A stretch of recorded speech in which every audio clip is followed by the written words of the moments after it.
At the 2022 Royal Rumble, fans saw something happen that no one ever thought would. During the Women's Royal Rumble match, Mickie James made her WWE return as the 20th entrant. What was shocking was that James was wearing the Impact Wrestling Knockouts Championship.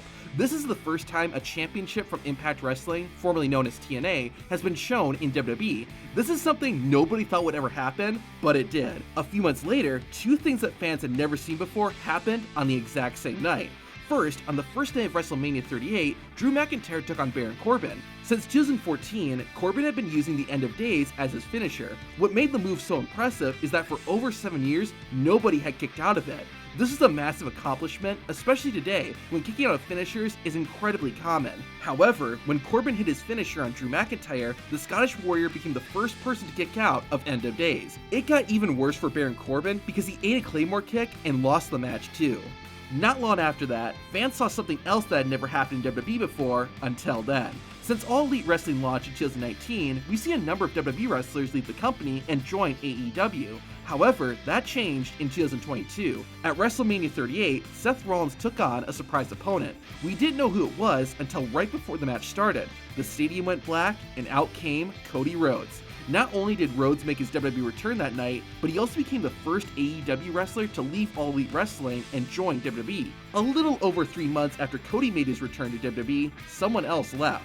In July 2022, Vince McMahon announced his retirement. This came amid claims that McMahon had an affair with an employee. Fans and wrestlers alike never thought this would happen, and this marked the first time since 1982 that Vince McMahon had not been in control of WWE. For 40 years, McMahon approved every WWE storyline and match fans saw on TV. Following Vince's leave, Triple H took over as head of creative, and WWE's shows have definitely felt different as a result. However, this change in leadership indirectly led to another first in WWE.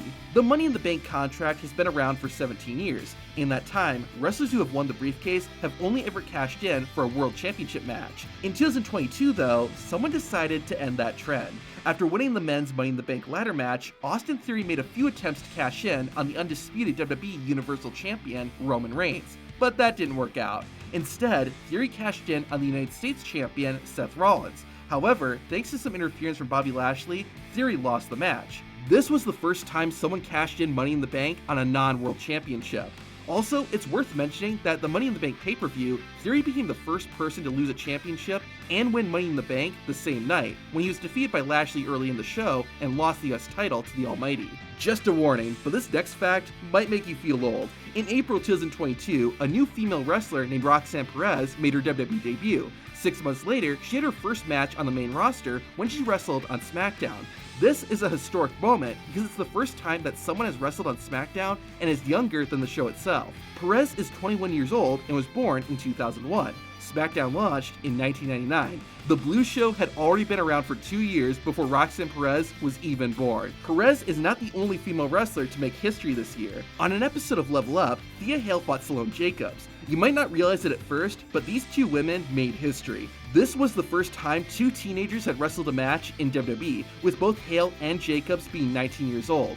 While this is the only time we've seen two teens fight in WWE, Thea and Salome aren't the youngest people to wrestle in a WWE match. Jeff Hardy famously wrestled his first WWE match at 16 years old in 1994. So much more happened in WWE in 2022. To see the worst and best of the year, hit the playlist on screen.